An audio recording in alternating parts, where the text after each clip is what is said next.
As this unfolds, you think of the mothers, and of course they want their children back, but you also think of the opportunity this gives for Hamas to booby-trap the Gaza Strip. Your thoughts on this deal that's been worked out?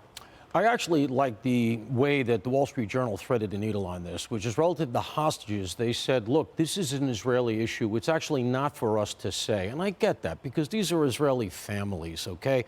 And that kind of makes everything else subservient. In a larger sort of macro sense, I think that we need to look at our policy in the Middle East, and I think it's undeniable that since the Biden administration has come in, we've blown the Middle East, okay?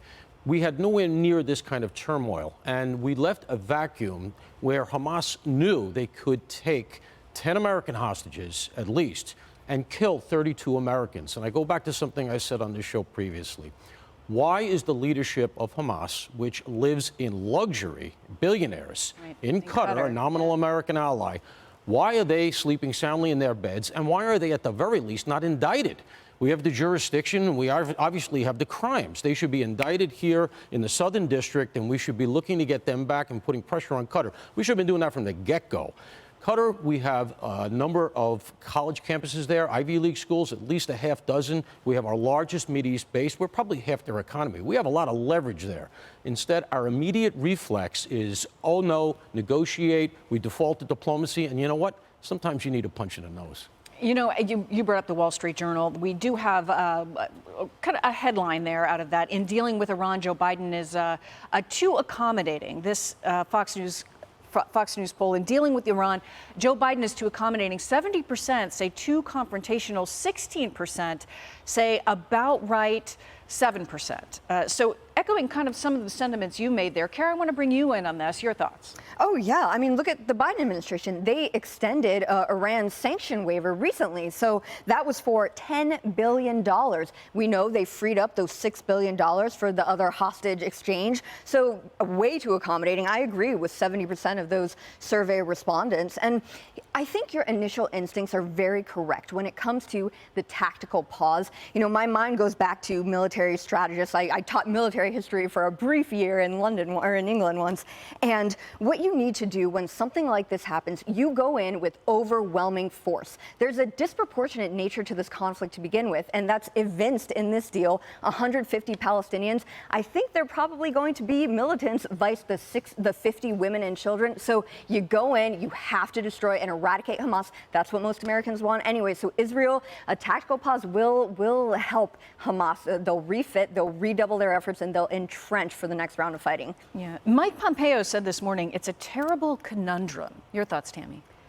I guess the conundrum is, and for Israel and for us, would be saving innocent people. That's the entire point also of wanting to eliminate Hamas, is that you want the innocents to be home. And this is what part of the terrorism is. Hamas and terrorists know that. So they take these individuals for this. No one's suddenly being humanitarian or nice or coming to their senses. This has been part of the plan. It's also part of the terror, dripping people out, 10, 13 at a time, holding people back, giving maybe 2/3 will still remain hostages in Gaza. And that becomes part of, for the families, more terrorism, for the people held, more terrorism, who will be let go, who will not be, who's really, what kind of treatment have they had, the women, what kind of condition will they be in, the lives already destroyed. So we have to deal with that. But I would argue that, yes, we don't want to second guess Israel.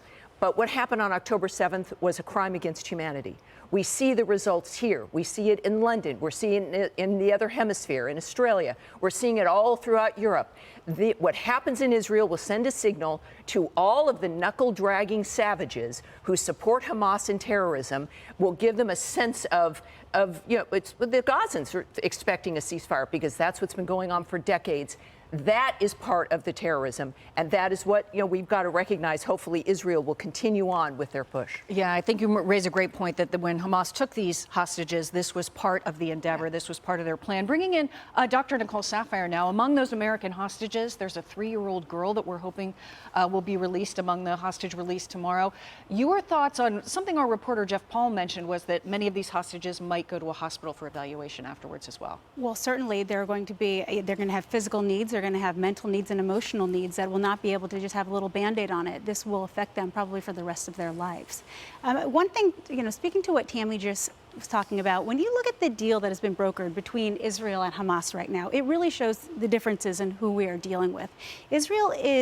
They are risking their military stronghold right now to get innocent civilians that have been taken hostages brutalized, whereas Hamas will risk their innocent civilians just so that they can grow themselves. And that is what they have done. You see them, they take hold of the hospital systems, they have their supplies under mosques, under schools.